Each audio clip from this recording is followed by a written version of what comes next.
It's just that it says he wants 25% in by, say, the 15th or 17th of September.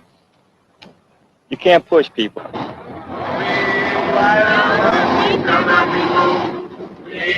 shall not be moved. We cannot be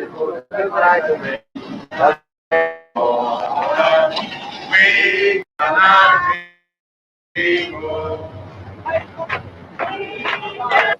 I think there's nothing wrong with a school that's 100% Negro. When the Negro can prove to the white man that he can live like the white man, then The only thing that scares me is the neighborhood all getting bad.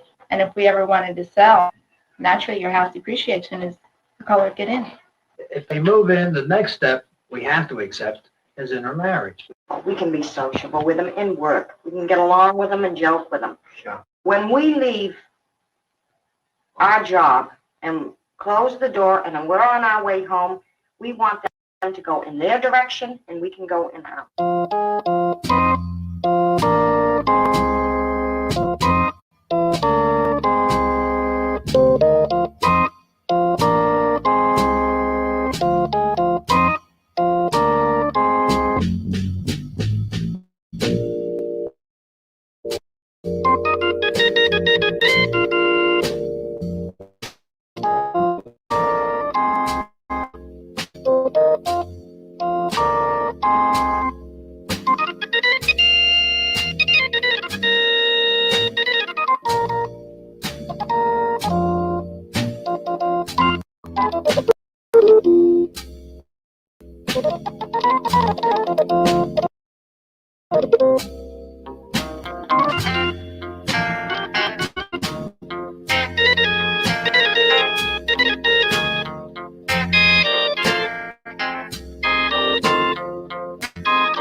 Throughout the North, the white American is confronted with Negro Americans demanding freedom now.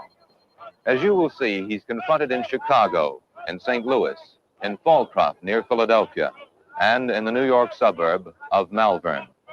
And the white man is confronted here in New York City's borough of Queens. This is the construction site of a huge $96 million apartment complex and a continuing demonstration against alleged discrimination by construction unions. The unions deny discrimination. The Negroes say 2,000 workers on the project, only 150 are Negro. Must go. Jim Crow. Must go. Jim Crow. Jim Crow. Must go. We're all the same thing here. And the main issue here, of course, is a continuing struggle against construction unions, you know? Truthfully, they want more freedom, I guess, you know, and more advantages, stuff like that. But they shouldn't show it in this way. I don't think it makes them look stupid. It's just a waste of time. I think. The people thinking they're equal, or people starting to like them. I think more people hate them. I think they're acting like animals. Oh, what do you know? Jim Crow must go. Oh, what do you know? Jim Crow must go. Oh, what do you know? Jim Crow must go. Oh, what do you know? I'm just wondering whether it's a case of wearing out your welcome. We'll be out here until the snowfall. We're going to stay here until something gives. Something has to give somewhere. I only got a few more years to live, and I want us to live up in the mountain. Would you mind one way or the other? Either way. Either way. But What do you think about the demonstration? I think they're nuts.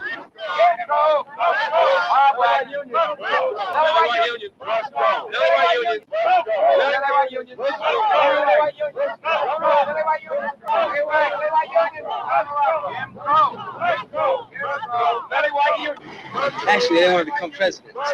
Everyone. And they don't want to start at the top. A lot of them. It took years for us to get the conditions we have today.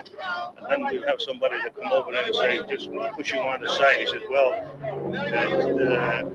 we want to take your place. You just get the hell out. Everybody has a right to work, but I'm looking to get out of the trade myself, you know. Not that glamorous a business. And it's a lot of hard work, and it's not so easy, but they got a right to live. They can come on in. If they come in the way we all came in through the apprentice training program, then I believe it's all right. Do you think this kind of demonstration is active? No. I think they're taking advantage of it. Where are you from? Louisiana? What do you think about? That's enough said, isn't it? Is it? No, Louisiana. You don't care to approve? comment anymore. Okay, thank you. Thank you. Belly White Union must go. We count cars here from North Carolina, South Carolina, Texas, Mississippi, Alabama, and just stand here while they come through. You have out-of-state workers in this place where a Negro can't get a job. What the woman can do is, the woman can do hard work. The woman can do hard work.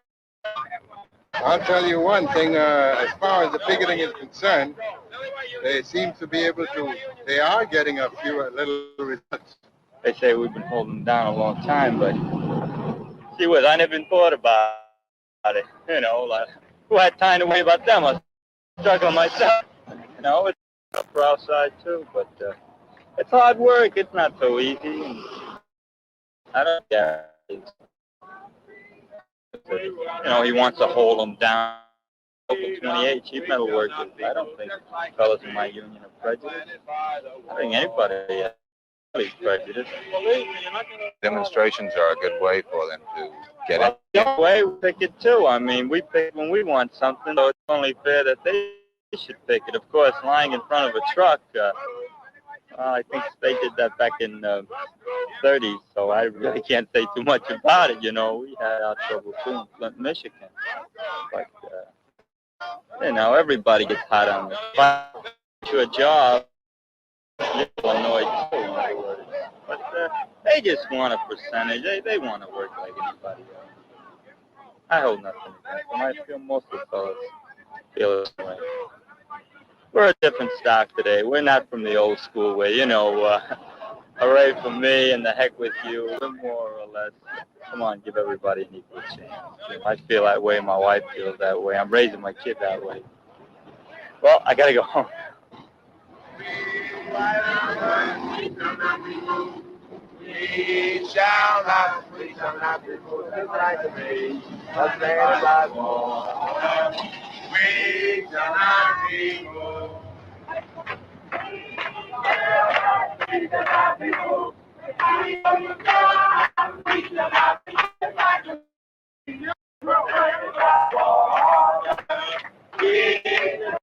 be moved.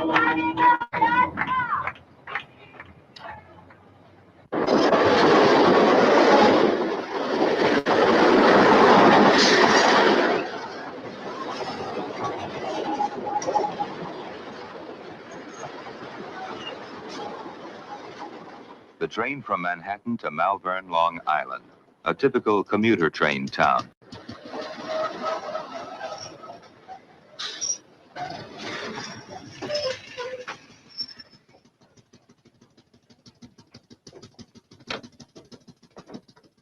"11,000 prosperous suburbanites live here, including a fast-growing number of Negroes.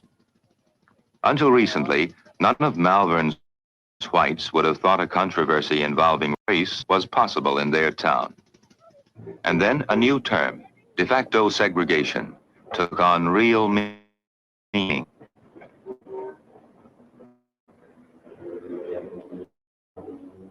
I think that have been more wrong. And I think the Negroes in the South have been wrong. Hirschman is a retired Malvern businessman. A controversial order came down from the state school commissioner, and Hirschman spearheaded a movement to fight it in the courts and later. The order adopted to end racial imbalance in the town's 3 elementary schools. One school is 80, the remaining 2, 80% white. Most of Malvern's Negroes live in a pleasant section called Lakeview. There are no Negroes living in the Malvern or the Lynbrook parts of the school district. When you by choice live in a community which is largely Negro or largely white, by your own choice, this is dictated with pressures such as difficulty in moving into another community. Still, it's by choice. And all the children in the to the junior highs, Yes. is that right? All of them, yeah. And in Lakeview, the population is primarily Negro, is that correct? No, 50% Negro. But the population of the school, the Lakeview School is 80% Negro. It will be this year, and almost all of these newer homes were taken up by Negro residents. Some of them have Cadillacs in front of them, the middle class. And incidentally, it's mostly these newer residents and the well-to-do people in them who are causing the difficulties here to form the place. The facts remain that Negroes' children do not perform as well in schools as white children. Now, you can ascribe whatever reasons you want to the novel. The statement I just made is not arguable because it's a matter of fact. The strength of the Negro field of academic achievement as a group. Again, making this generalization which doesn't apply to individuals. And where then is its strength? In the fields of emotion, in arts, in music, and things of that kind. If you lose the suit, if you lose the court case, what will happen? Then in school 12 will become a totally Negro community. Why? Because I think the whites will get out and the Negroes will come in.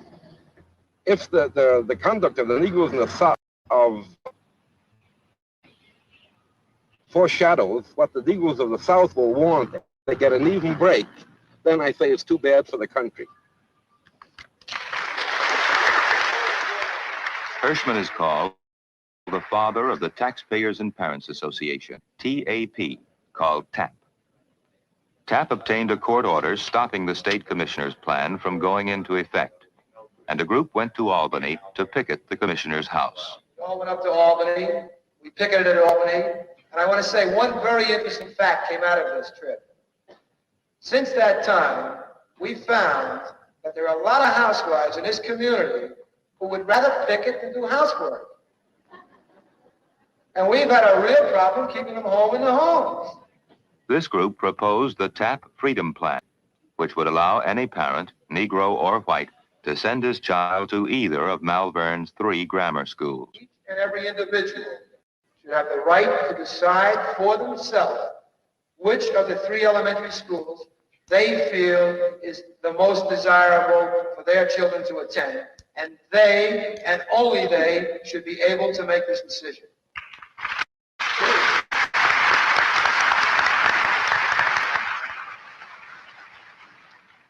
The only thing I'm saying is, I'm more interested in seeing what is to be as a solution to the problem. I do mind the travel. What did you have against the travel? The traveling, I don't drive. I have 3 little children. No matter which way the decision goes, it is still going to leave the same problem. The decision is not going to be acceptable to one or another faction. Just a minute, let me finish.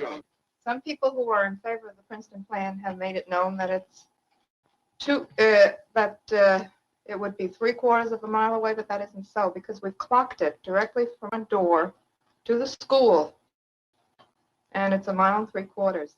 Under the Princeton plan, all Malvern children of a particular age group, both Negro and white, would be assigned to one school building would be reserved for 1st, 2nd, and 3rd graders only. Its sponsor, the Princeton plan, would prevent any one school from being more Negro. But it would actually have to go double to that school if the Princeton plan went through. They said your children in particular would have to. Yes, my 4th grader would have to go. Because they would have 4th and 5th in there. And every 3 years, kindergarten, 1st, 2nd, and 3rd would be in this school. 4th and 5th would be in this school. 6th, 7th, and 8th would be in this high schools. Have to go to 4 different schools in that time, and during their school career. And I think that that's too many times to change. But the thought that they would have to go so far away just to balance the races, and I don't think that's good for them. That's another reason I don't like the Princeton plan. If this plan were put into effect for the reasons that they want to put it into effect, this would definitely take away everybody's rights in this one small area as far as education goes.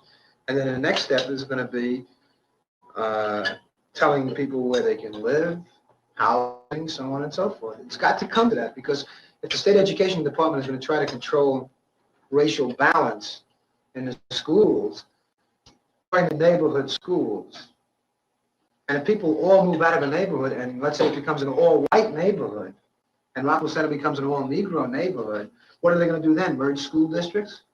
And then the next step, when the people move again, if people move again and change where they change the neighborhoods again, and then the next step is going to be to tell you, well, you can't move anymore. You have to stay there, or you'll upset the racial balance. The real problem is the hysteria on the part of parents, who I think, one, are really disappointed because the kids, they'd like them to be nearby, and 2, I think because there are a lot of feelings that go below the surface that maybe a lot of people aren't willing to recognize themselves.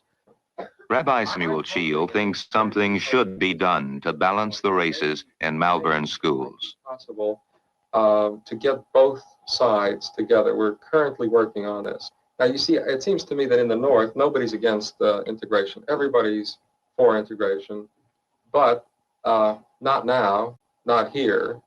Maybe, in next town, next century, but not here. And so it seems to me that this is really a part of a strategy. The strategy is that you just can't say we're segregationists, because only Governor Wallace can say that, But this can't be said in the North. Everybody's for integration. And I don't really think that they're bigots, but I think we all have a lot of problems and prejudice that we're not willing to face. One can attempt to defer the solution to this problem by simply saying it's a housing situation, it's a logical problem, it's not a school problem. That's true. in Malvern. It happens to be focusing on the schools. This is the place to start working on it. It's got to be broken somewhere. You just can't choose the place that you're going to start solving this problem. The Jefferson Bank, St. Louis, Missouri. Executive Vice President Joe McConnell is confronted. On the afternoon of August the 28th, 1963, which was the deadline set by the Corps organization for our hiring poor Negroes, two of the representatives of Corps called at our bank and asked what we had intended to do.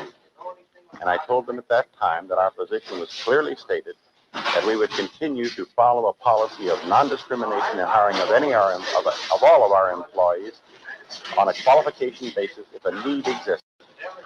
And they said, then you're not going to hire 4 people by today.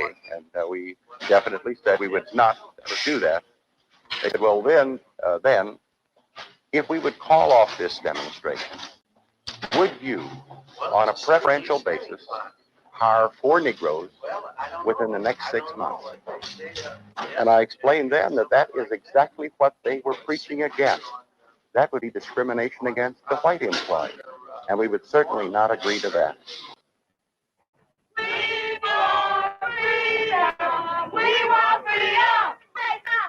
The Congress of Racial Equality says the bank's practice contradicts its policy. Corps says it's been 7 years since Jefferson Bank hired a Negro and points out there are 80 white and 2 Negro employees. Into the bank or on the bank property,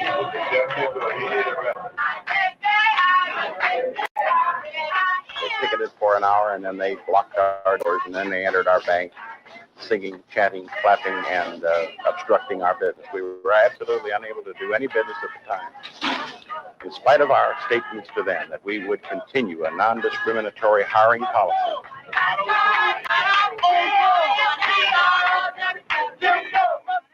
One of our most trusted employees, colored boy who's been with us, I think, close on to 15 years. Started as a paper boy on the corner of Jefferson and Franklin Avenue. We put him to work as a porter, then as a bank messenger, and finally, 5 or 6 years ago, as a statement teller, and then as a teller.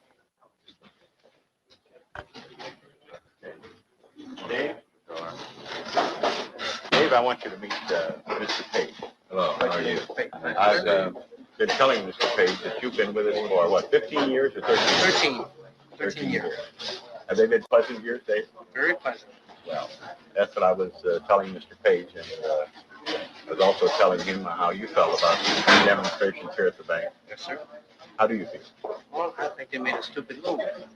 I think they were wrong in the way they came in.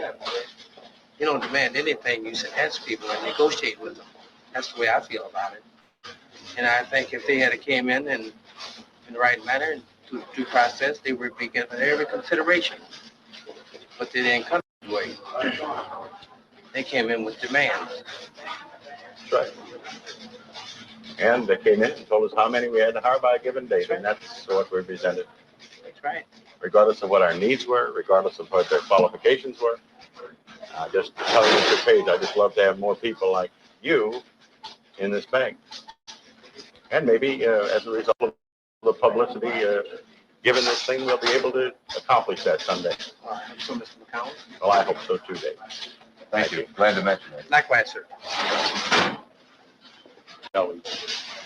We'd just love to have more people of his integrity employed by our bank. We don't think of him as a colored man. We think of him as one of the people, and all of the people in the bank feel the same way.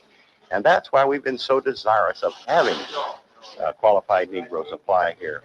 We know that they have ability if they have had the proper training. We know that they're entitled to equal opportunity. We don't think they're entitled to preferential treatment. And certainly we're not, that would be discriminatory in itself to give preferential treatment to any group as distinguished from another group. Our position is clear. We intend to follow it. We don't think we're the first bank picked out, but we think we're the first bank in St. Louis who stood up for the rights granted all of us, whether we're bankers or garagemen, to run our own businesses on a basis of opportunity, qualification, and need. That is our position. And we will continue to follow that position, regardless of threats and intimidation and coercion and everything else that's been applied. Negro jazz trumpeter Dizzy Gillespie staged a one-man sit-in at this barber shop in Chicago's Loop. He sat for 6 hours without service, got his hair cut the next day after a man from the Human Relations Commission called on the owner. What about the problem of Negroes who come into your barbershop and want their hair cut, or to any barbershop? What's the main problem with that, Mr. Brown? Well, that's the problem, but a lot of us don't know how to cut their hair. It's very hard because we're not used to cutting that type of hair. As I was saying, when I went to a barber college, we used to have about 17, 18 barbers there, and they had 3 color barbers. And every time a color man come in, why, they would give to them. So therefore, we have no opportunity to cut those people's hair. Their hair is strictly all by clipper, and I can't use clippers. What happened when Gillespie came in here? Well, I didn't know how to cut his hair. He would take an awful chance of getting a haircut off of me. And not only that, but if a color man comes in to get a haircut by us, it hurts all these color barbershops. They got a lot of good barbershops in the city of Chicago. I mean, real good, better class than mine. Was Gillespie the first colored man who had ever come in? Did you know who he was? No, I didn't. What do you think of a public accommodations bill, a law that would insist that you had to do this, that you had to cut anybody's hair regardless of their age? Well, I would get, because the situation, I wouldn't know how to cut it. I think I would quit the barber business. You mean you'd get out of business? That's right.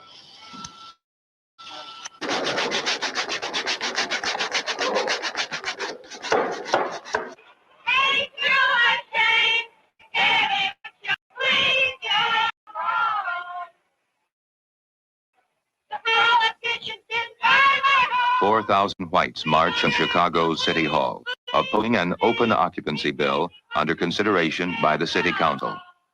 The marchers want a statewide referendum on the question, but the bill passes anyway and makes it illegal for real estate brokers to end the sale rental of housing. The march was organized by Howard Skaman, the 31-year-old chairman of the Property Owners Coordinating Committee. The committee is made up of representatives from neighborhood organizations throughout Chicago. I can't see how they can pass something like this when the state voted against it. Well, they won't be able to after we get through with them. Well, gee, that's a relief. Okay, sir. It's good to know that somebody's still fighting for the white people. Gee, they're stepping all over us. I have to work with them downtown, and brother. Skaman is becoming a familiar public figure in Chicago. There's even talk of running him for Congress.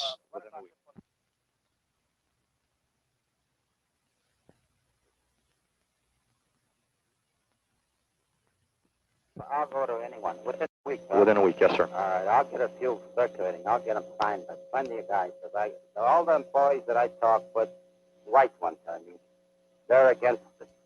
But what they say to me is, what can we do about it? Nobody's doing anything about it. We're getting something done now.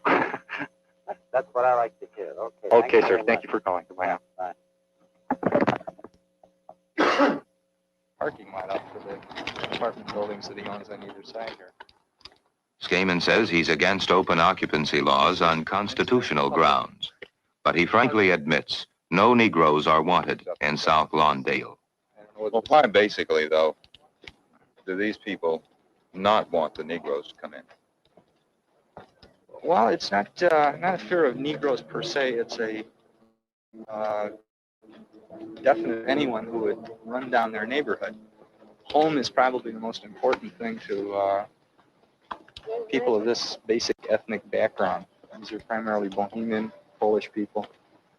People have a great deal of pride in their homes. All you have to do is look at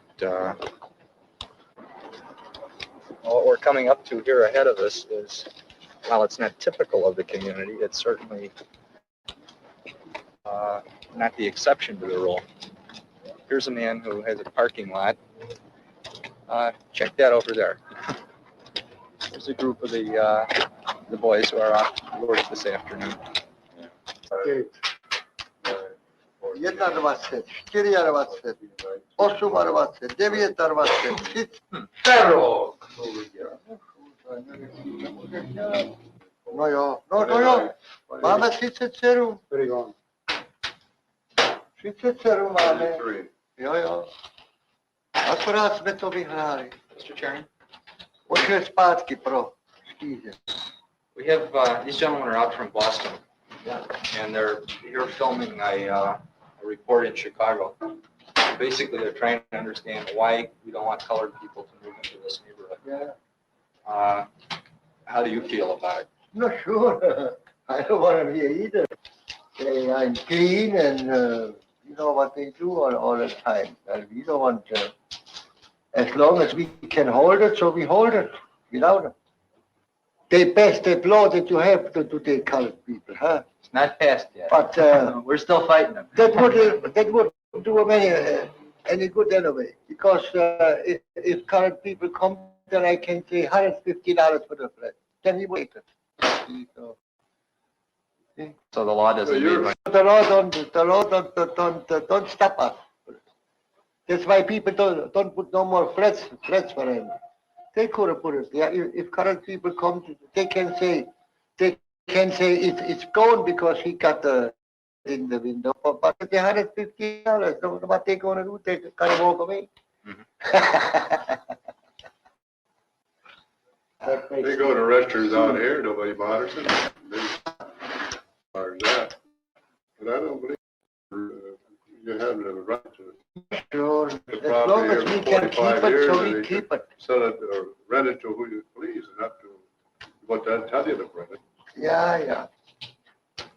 Well, good. Thank you very, very much, gentlemen. Appreciate it a lot. Welcome. It's all right. I'll be back with the Daily News to take Okay, pictures all right. in a few weeks. Thank you.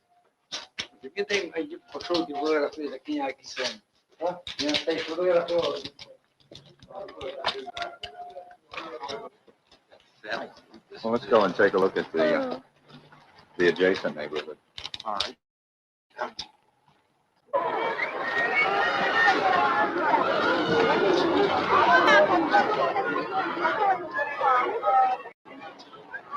Why you take them in? But what are you doing?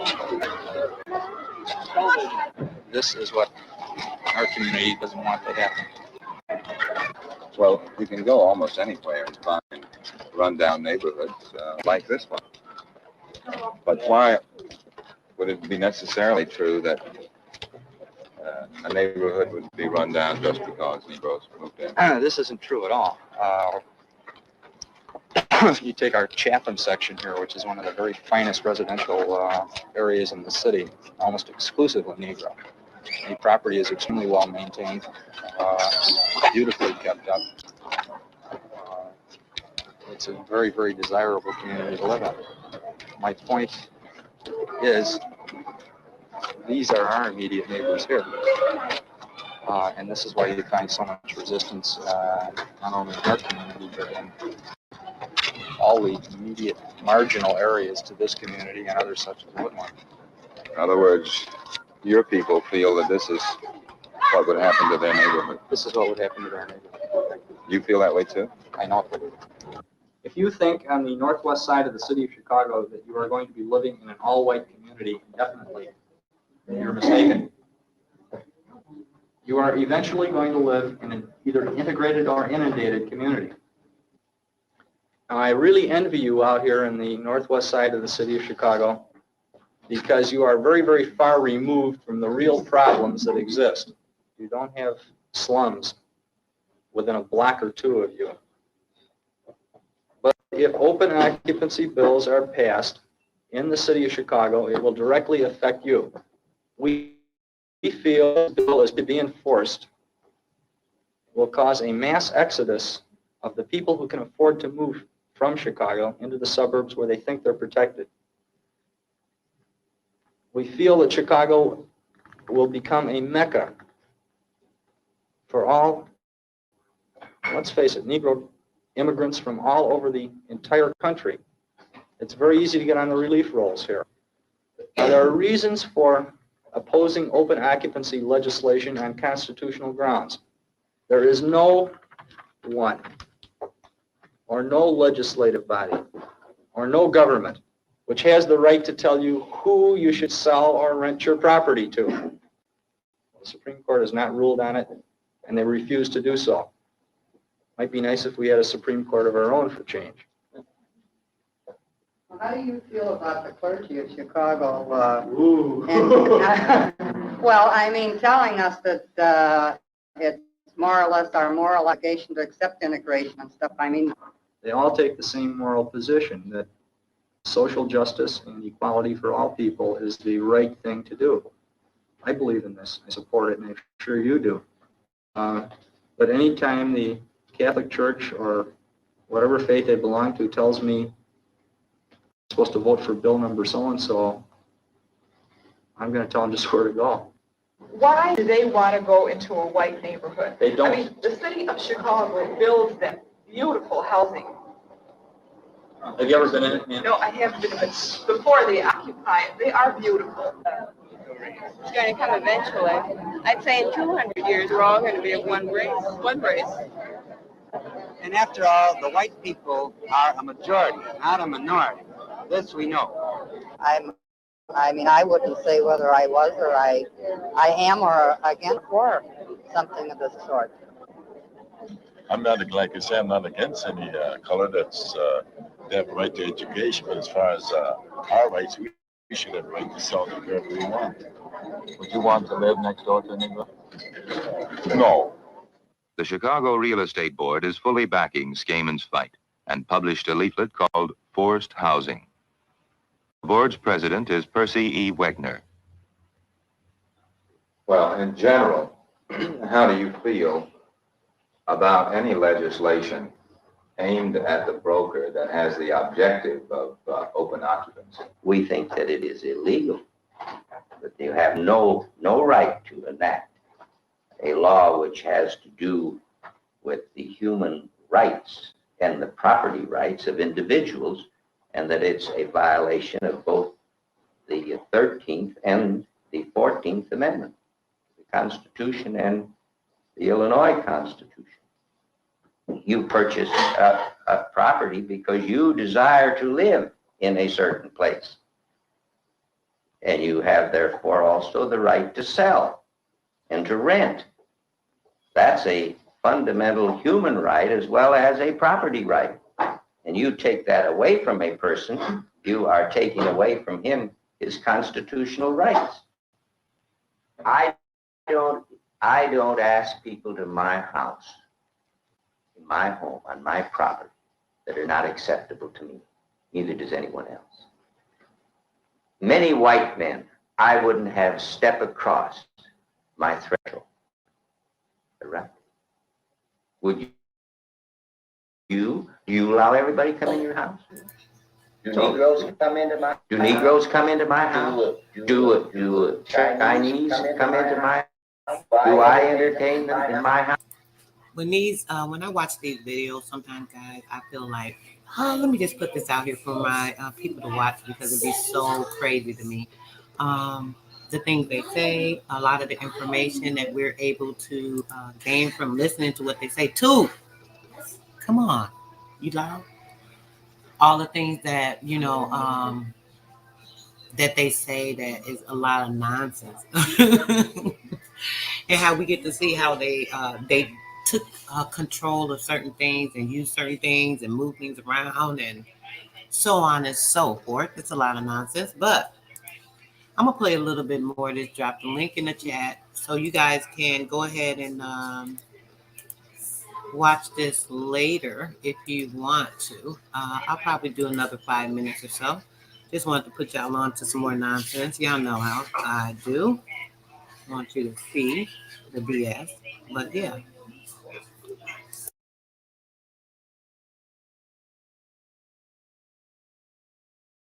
House? Yes. at my choosing.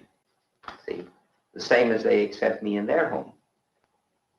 Don't forget that in Chicago, the International Real Estate Federation had a convention here in June in which we had 348 members of the Real Estate Federation of all races, all creeds, who joined together in a convention. And next year, we're going to Israel. See, the solution to a problem of this type lies in education. Education in both races, both in the white race and the Negro race.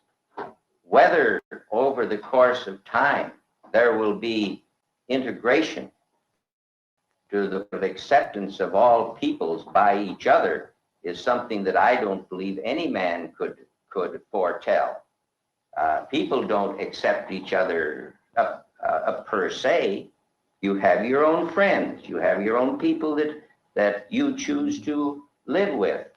We might even say that amongst our relatives we don't get along well together.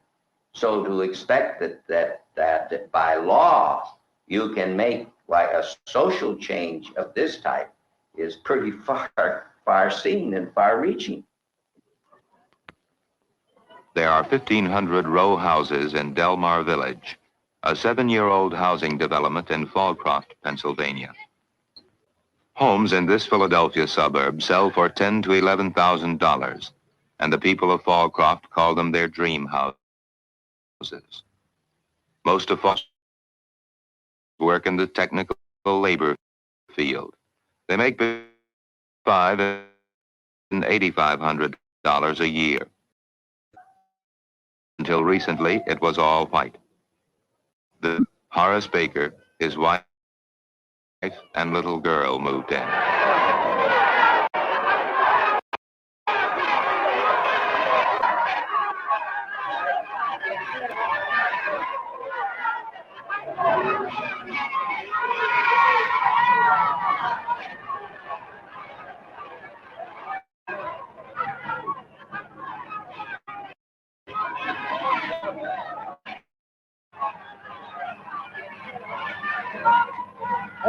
Hey, Chief. Hey.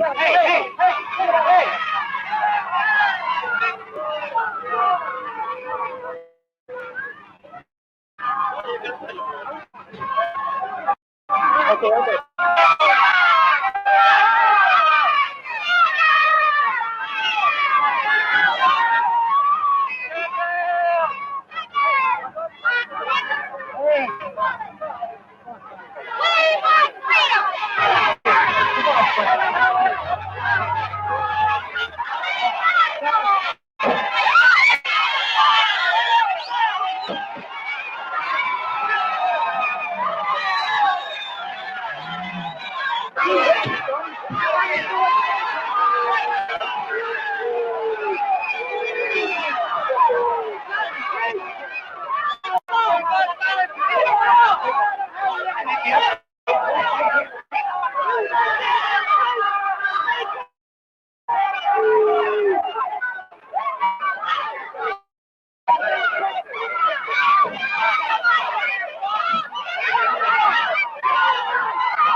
It sort of just seems like a nightmare because you feel as though you were only trying to move into a home in which you'd purchased, and that you weren't trying in any way to interfere with anyone else's life or their property, but yet you were.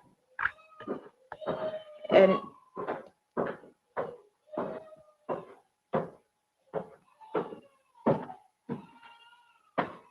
they could have moved in 6 o'clock in the morning. They just got in there without anybody seeing them, but they waited till 5 o'clock at night. Early in the morning, they could have just snuck in there. Why didn't they do that? The newspapers, the TV, the radio, they gave a false conception of what happened in Delmar Village.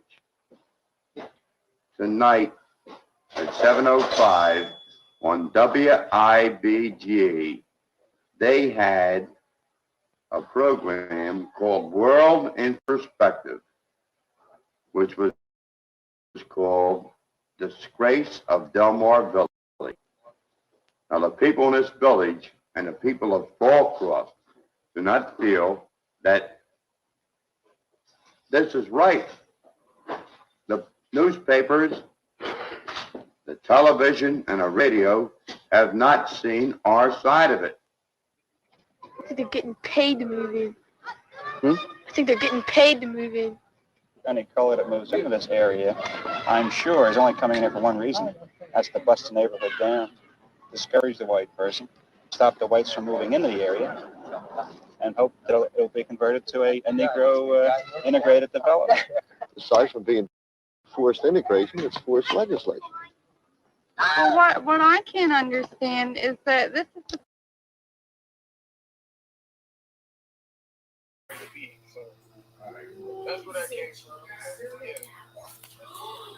So guys, what do you think?